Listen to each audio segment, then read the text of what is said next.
जगहों पर एक्शन हुआ है। छत्तीसगढ़ पीएससी घोटाले को लेकर सीबीआई ने रेड डाली है। बिलासपुर में, दुर्ग में, धमतरी में छापा मारा गया है। बिलासपुर में कांग्रेस नेता के घर पहुंची है सीबीआई की टीम। राजेंद्र शुक्ला के बेटे का इस मामले में नाम है स्वर्णिम शुक्ला। दुर्ग में पूर्व गवर्नर के सचिव के यहां भी रेड पड़ी है। अमृत खलखो के घर पर छापा पड़ा है। धमतरी में पीएससी के पूर्व चेयरमैन टामन सिंह सोनवानी के घर पर रेड। छत्तीसगढ़ पीएससी का जब रिजल्ट आया था, ज्यादातर जो रिश्तेदार थे वो पूर्व चेयरमैन, तत्कालीन चेयरमैन टामन सिंह सोनवानी के ही रिश्तेदार थे, जो सबसे ज्यादा छत्तीसगढ़ पीएससी में काबिल पाए गए थे। और अब बड़ा एक्शन सीबीआई ने लिया है।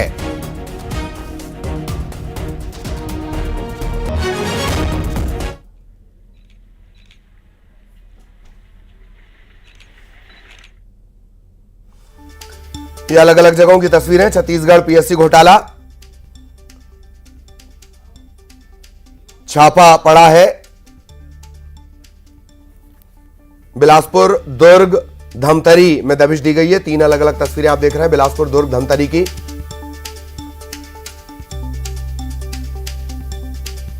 पूर्व राज्यपाल के सेक्रेटरी सचिव अमृत खलको, कांग्रेस नेता राजेंद्र शुक्ला, पूर्व चेयरमैन टामन सोनवानी, श्रम पदाधिकारी सुनीता जोशी से जुड़े ठिकाने। सुनीता जोशी पूर्व चेयरमैन सोनवानी की भांजी हैं। 2023 में सुनीता जोशी का श्रम पदाधिकारी के पद पर चयन हुआ। इससे पहले वो आंगनबाड़ी कार्यकर्ता के पद पर थी। इन सभी लोगों से जहां ये दबिश दी गई है, इन सभी जगहों पर जो लोग मिले उनसे पूछताछ भी की जा रही है। छत्तीसगढ़ में सीजीपीएससी घोटाले को लेकर सीबीआई के छापे पर सीएम विष्णुदेव साय ने ट्वीट किया।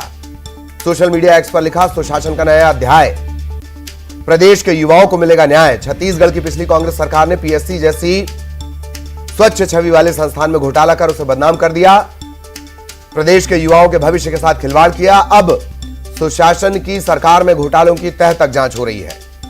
कोई भी भ्रष्टाचारी नहीं बचेगा। युवाओं को न्याय मिलकर रहेगा।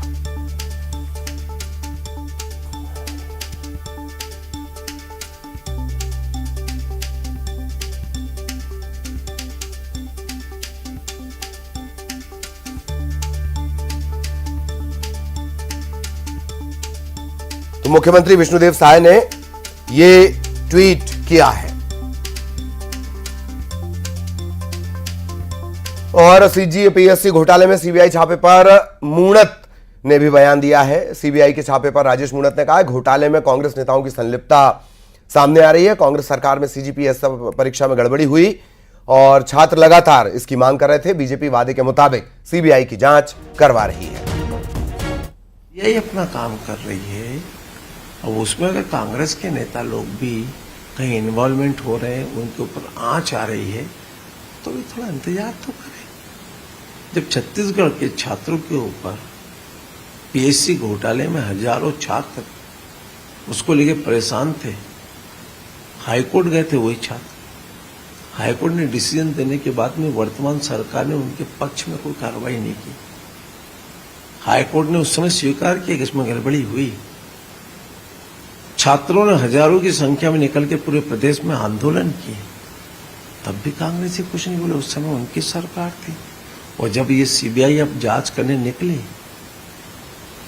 तो खाली आरोप प्रत्यारोप करना कांग्रेस का काम है, करना तो कुछ नहीं है। सहयोगी आकाश इस वक्त हमारे साथ जुड़े हुए हैं। आकाश, 3 जगहों पर दबिश, पूछताछ जारी, और अब ये जो जांच है ये रफ्तार पकड़ रही है धीरे धीरे, ऐसा लगता है। आकाश,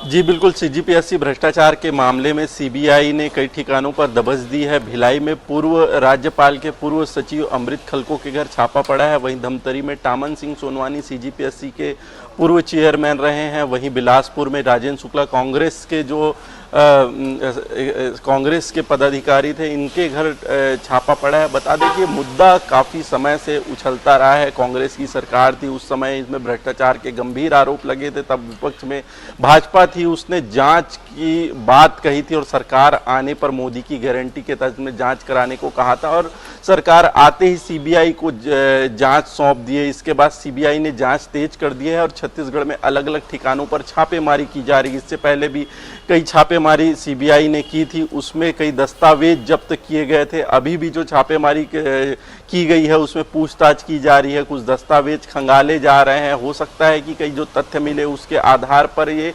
आगे जो केस है बड़ा रूप लेगा। इसमें सीधे जो बिंदु हैं उसमें जो उस समय संलिप्तता थी और कई जो पदों पे भ्रष्टाचार हुए थे, नाम आ रहे थे, उनको फोकस करके रखा गया है। किस तरह से ये सीजीपीएससी में चयनित हुए थे उसकी भी जांच की जा रही है और रिश्तेदारी के आधार पे अधिकारियों को भी पकड़ा जा रहा है, पूछताछ किया जा रहा है और ये जो प्रक्रिया है वो लगातार चल रही है। अभी तक के आधिकारिक तौर पर जो है सीबीआई का कोई बयान नहीं आया है, लेकिन शाम तक की स्थिति और स्पष्ट होगी कि कौन कौन से दस्तावेज मिले हैं, क्या चीज खंगाला गया है, क्योंकि विष्णुदेव साय सरकार ने साफ तौर पर कह दिया है कि जो भ्रष्टाचार किए हैं वो जेल जाएंगे और जल्द ही ये जांच जो है वो पूरी होकर जो है दोषियों पर कार्रवाई की जाएगी। जी ठीक ठीक, बहुत बहुत धन्यवाद आपका इस तमाम जानकारी के लिए। सहयोगी आकाश विस्तार से जानकारी दे रहे थे।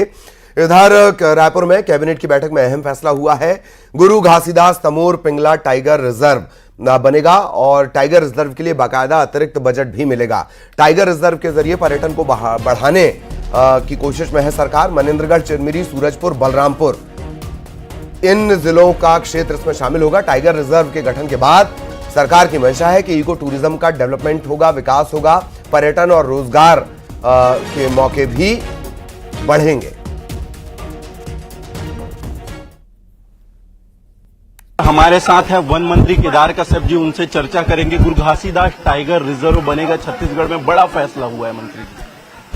बहुत लंबे समय तक इसकी मांग रही और जो गुरु घासीदास टाइगर प्रोजेक्ट है और उस पर कार्रवाई आगे बढ़ रही है और लगातार हमारे यहाँ पर हम टाइगर को बढ़ावा देने की दृष्टि से, पर्यटन की दृष्टि से लगातार पूरा प्रयास है। इको टूरिज्म को लगातार हम कोशिश कर रहे हैं कि हमारा छत्तीसगढ़ लोगों के उसमें आए और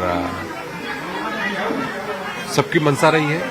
पिछली सरकार में कुछ इस बात को लेकर के स्पष्टता नहीं थी, लेकिन इस सरकार की पूरी तरीके से स्पष्टता है और सरकार ने बड़ा फैसला लिया है और इस फैसले के माध्यम से हमारे जो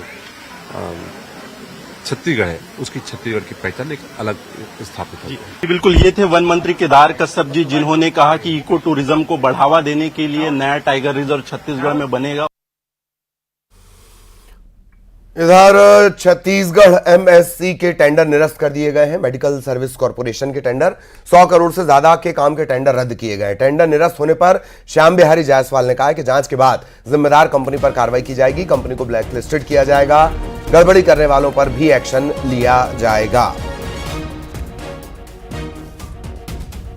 बहुत व्यापक है, इसलिए थोड़ा वक्त जरूर लग रहा है और जांच के बाद जिस भी कंपनी के ऊपर, जिस भी अधिकारी के ऊपर दोष सिद्ध होगा, ऐसे कंपनियों के ऊपर कार्रवाई भी करेंगे, ब्लैकलिस्टेड भी करेंगे। ऐसे जिनके ऊपर भी जिम्मेदारी आएगी कि किसी प्रकार का गड़बड़ी जिन्होंने किया है, ऐसे सभी के ऊपर कार्रवाई होगी। इधर कोरबा में एक युवक की लात घूंसे से पिटाई की गई। युवतियों ने इस युवक को जमकर धुना। मेले के दौरान ये युवतियों ने इसे पकड़ा और फिर इसकी पिटाई की लात घूंसे से। इस पर वीडियो वायरल करने का आरोप है सोशल मीडिया पर और इसी के चलते ये पूरा घटनाक्रम हुआ। 5 से 6 लड़कियां, मंगलवार देर शाम का यह घटनाक्रम। लड़के को लात घूंसे थप्पड़ मारे, कॉलर पकड़कर घसीटा। सिविल लाइन थाना क्षेत्र के घंटा घर चौपाटी में लगे कनकी मेले का यह पूरा मामला है। बालकों के इलाके की रहने वाली लड़कियां कुछ दिन पहले आपस में लड़ रही थीं। युवक ने वीडियो बनाया और वायरल कर दिया। क्या हुआ है? वीडियो वायरल कर रहा है, वीडियो वायरल। लड़की लोग क्या हुआ कि देखा लड़की पर देखा दोनों पास को देखा। पुलिस को बुलाओ ना, पुलिस को। इधर अंबिकापुर में पति ने अपनी पत्नी की हत्या कर दी। मामूली विवाद में यह मामला मर्डर तक पहुंच गया। शराब के नशे में इसने पीट कर अपनी पत्नी की जान ले ली। आरोपी को गिरफ्तार कर लिया गया है। दरिमा थाने के पुटा खर्रा डांड गांव का यह मामला है। थाना दरिमा के ग्राम खर्रा डांड में आरोपी है बातन पांडू।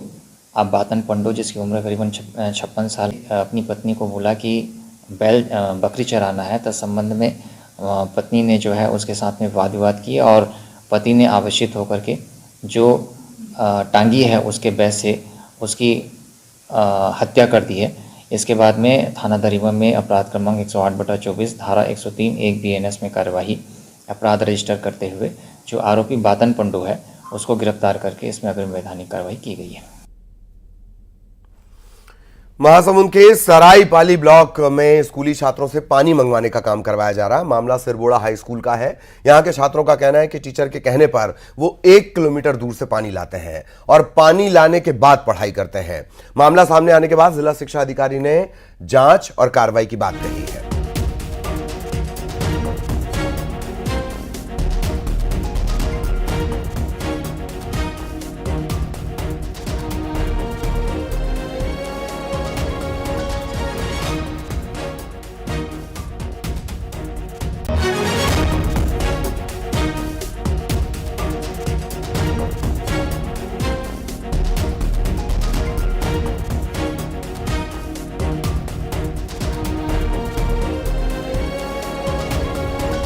प्राचार्य आपके द्वारा अभी मुझे जानकारी प्राप्त हुई है और संबंधित स्कूल के प्राचार्य को और वहाँ के BO BRCs को एक पत्र मेरी तरफ से जारी किया जाएगा कि इसकी गहन जांच करें और इस पर अंकुश लगाएं। इधर बिलासपुर से खबर है जहां 18 ट्रेनें रद्द कर दी गई हैं। बिलासपुर से होकर गुजरने वाली 18 ट्रेन रद्द, 13 दिन तक इन्हें रद्द किया गया है। आज से ये नहीं चलेंगी। इसमें वंदे भारत है, गीतांजलि एक्सप्रेस है, इंटरसिटी है, टाटा एक्सप्रेस है। राजनांदगांव कलमना रेलखंड में काम चल रहा है इलेक्ट्रॉनिक इंटरलॉकिंग का। इसके चलते जो 18 ट्रेन है वो रद्द कर दी गई है।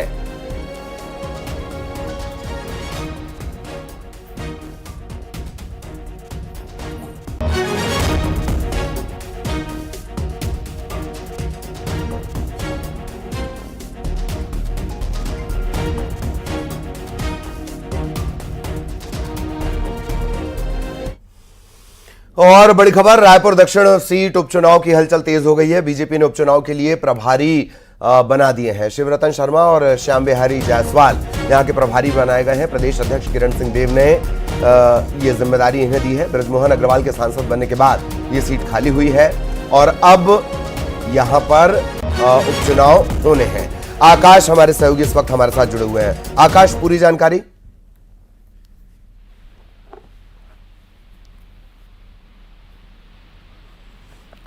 चलिए, आकाश तक हमारी आवाज नहीं जा पा रही है। एक बार फिर आपको बता दें, प्रदेश अध्यक्ष किरण सिंह देव ने यह जिम्मेदारी दी है। बृजमोहन अग्रवाल चूंकि सांसद बन चुके हैं और ये उन्हीं की सीट थी। श्याम बिहारी जायसवाल और शिवरतन शर्मा को जिम्मेदारी दी गई है। आकाश, आप तक मेरी आवाज पहुंच रही हो तो पूरी जानकारी। जी।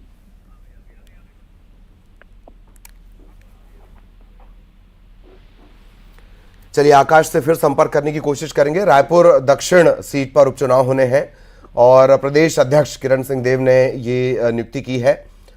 उपचुनाव की हलचल तेज हो गई है। रायपुर दक्षिण सीट पर बृजमोहन अग्रवाल ने रिकॉर्ड मतों से यहां से विकास उपाध्याय को हराया था और अब इसी सीट पर उपचुनाव की हलचल तेज।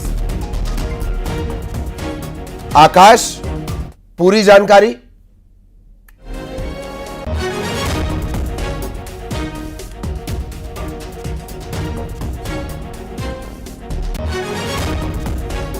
तो आकाश से हम संपर्क करने की कोशिश कर रहे हैं, उनके पास पूरी जानकारी है।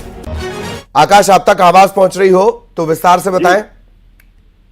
जी बिल्कुल, देखिए रायपुर दक्षिण में उपचुनाव होना है, ऐसे में उसकी प्रभारियों की घोषणा भाजपा ने कर दी है। भाजपा प्रदेश अध्यक्ष किरण देव ने घोषणा की है। शिवरतन शर्मा और स्वास्थ्य मंत्री श्याम बिहारी जायसवाल को इसके लिए प्रभारी नियुक्त किए हैं। बता दें कि दक्षिण से जो है बृजमोहन अग्रवाल विधायक थे, इसके बाद वो स्कूल शिक्षा मंत्री बने, लेकिन जो संसद के चुनाव हुए, लोकसभा चुनाव, उसमें संसद बनने के बाद ये सीट रिक्त है और इसमें आने वाले समय में जो है उपचुनाव होना है। ऐसे में लगातार जो पार्टियों की तरफ से दावेदारी आते जा रही है कि कौन इसमें लड़ेगा, क्योंकि भाजपा और कांग्रेस प्रमुख रूप से इस सीट को पाना चाहते हैं। ऐसे में प्रभारियों की नियुक्ति की गई है और इसमें चुनाव से जुड़ी जो प्रक्रियाएं वो होंगी।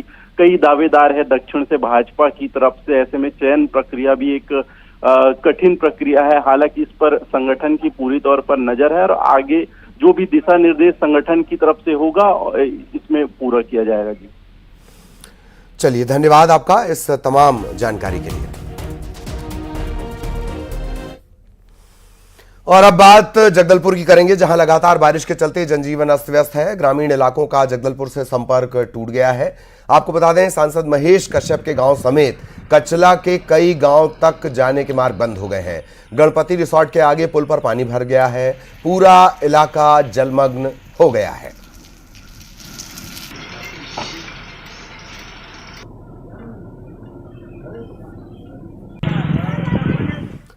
इधर कोरबा में भी बारिश ने लोगों की परेशानी बढ़ा दी है। निचली बस्तियों में पानी भर चुका है और लोगों का घरों से बाहर निकलना मुश्किल हो गया है। वार्ड नंबर 12 के न्यू अमरैया पारा इलाके में हालत खराब है। सड़कों पर यहां पानी भर चुका है। घरों में लोगों के पानी घुस चुका है। नगर निगम के अधिकारियों ने मौके का जायजा लिया है। कोरबा में लगातार बारिश हो रही है और बारिश का जो पानी है वो किस तरीके से लोगों के लिए कहर बनकर आ रहा है। और यहाँ पर आप देख सकते हैं, इस वक्त हम अमरैया पारा में मौजूद है, जहाँ पर पूरा पानी जो है जो रोड में बह रहा है और पानी जो है वो सीधे आप देख सकते हैं। इधर भी घर जो बना हुआ है और घर में भी पानी जो है लगातार जा रहा है और लोग जो है वो परेशान है और निकासी की व्यवस्था सही नहीं होने के कारण यहाँ जो स्थिति आप देख सकते हैं किस तरीके से पानी जो है वो बह रहा है और लोगों की परेशानी का सबब बन रहा है। यहाँ कुछ लोग मौजूद हैं, उनसे हम बात करेंगे। कितने साल से ये परेशानी है आप लोग? ये सर तो प्रॉब्लम तो थी, पहले से ही पानी आ रहा था, लेकिन इसमें जो है कि अभी ये 5 साल से ज्यादा परेशानी को सामना करना पड़ा हम लोग को। पहले जैसे कि ये खाली था तो पानी चला जा रहा था तो हमें कोई दिक्कत नहीं हो रहा था। अब जो घर घर मकान बनना चालू हो गया है, उसके बाद जो है रोड नीचा होते गया, उसके बाद से हम लोग को ये 5 साल से कुछ ज्यादा ही परेशानी झेलना पड़ रहा सर। आप कितने साल से रह रहे हैं? सर मेरे वो यहाँ पे 21 वर्ष हो चुका है। 21 वर्ष में ऐसी विकराल समस्या ऐसा विगत 5 वर्षों से चल रहा है सर। और आए दिन घरों के अंदर पानी घुस जा रहा है, घर का अनाज पानी हर चीज बर्बाद हो जा रहा है। महिलाएं भी, उनसे हम बात करेंगे। क्या दिक्कत है आप लोगों को घर में पानी जो घुस रहा है लगातार? सर पानी घुसने के कारण पूरा राशन पानी सब बर्बाद हो गया है। हम लोग अभी तक खाना वाना कुछ भी नहीं बनाए हैं। पानी वानी भी भरने में बहुत समस्या आ रही है और आज बच्चे स्कूल भी नहीं जा पाए हैं। क्या बोलते हैं, गाड़ी वगैरह कुछ नहीं जा पा रहा है। कंधे कंधे में बैठा के बच्चों को स्कूल ले जा रहे हैं और नाली रोड अधूरा बना के छोड़ने के कारण घरों में पानी घुस रही है। और क्या बोलते हैं, जो छोटे छोटे जीव जो है, सांप बिच्छू सब घरों में घुस जा रहा है। पानियों के साथ में कचरा भी घुस जा रहा है, जिससे 5 वर्षों से हमको ये चीज का सामना करना पड़ रहा है। आप देखना होगा कि निगम के जिम्मेदार अधिकारी इस पूरे मामले में जिस तरीके से वो निरीक्षण कर गए हैं उसका क्या समाधान करते हैं और लोगों को कितनी राहत देते हैं। बात गरियाबंद की करेंगे, जहां बारिश का पानी 2 वार्डों में भर गया, घरों में भर गया। लोगों को भारी परेशानियों का सामना करना पड़ रहा है। वार्ड क्रमांक 14 में एक घर गिर गया, परिवार मलबे में फंसा रहा। प्रशासन की टीम ने इसे बाहर निकाला। इसके अलावा सड़कों और घरों में पानी भरने से लोगों में प्रशासन के खिलाफ गुस्सा है।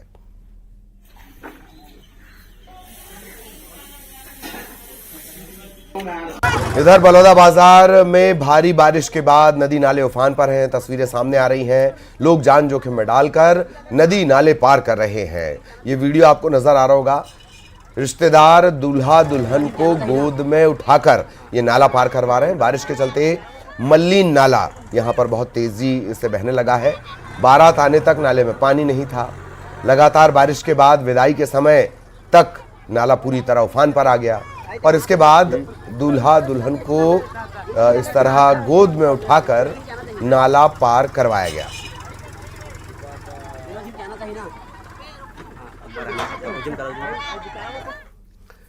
इधर कांकेर के पखानजोर से ऐसी तस्वीर सामने आई है जो सोचने पर मजबूर करती है। यहां कुटरी नदी को ग्रामीण नाव के सहारे पार करते नजर आए। भारी बारिश के बाद 35 गांव टापू में तब्दील हो गए हैं। हर साल ये लोग 3 से 4 महीने तक नाव के सहारे आना जाना करते हैं। नाव पलटने से कई बार हादसे हो चुके हैं, लेकिन फिर भी यही एक तरीका इनके पास है।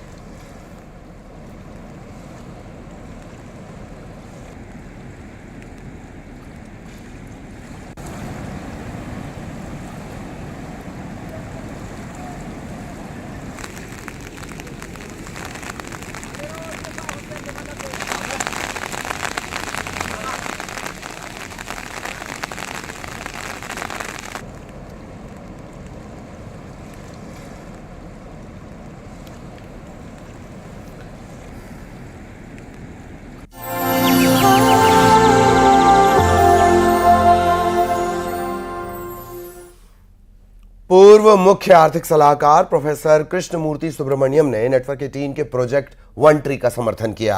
उन्होंने कहा कि एक पेड़ लगाना बहुत नेकी का काम है, क्योंकि ये केवल उसी पीढ़ी को नहीं बल्कि आने वाली कई पीढ़ियों को भी लाभ पहुंचाता है। ये एक नेक कार्य है और इसीलिए प्रोजेक्ट वन ट्री एक अविश्वसनीय विचार है। मुझे लगता है कि हम सभी को इसे पूरी ऊर्जा के साथ समर्थन देना चाहिए।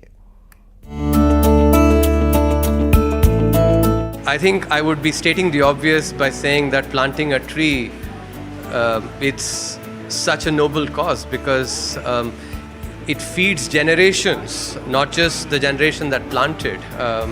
And it's a noble cause, and therefore this project One Tree is an incredible idea, and I think all of us should support that with full zest.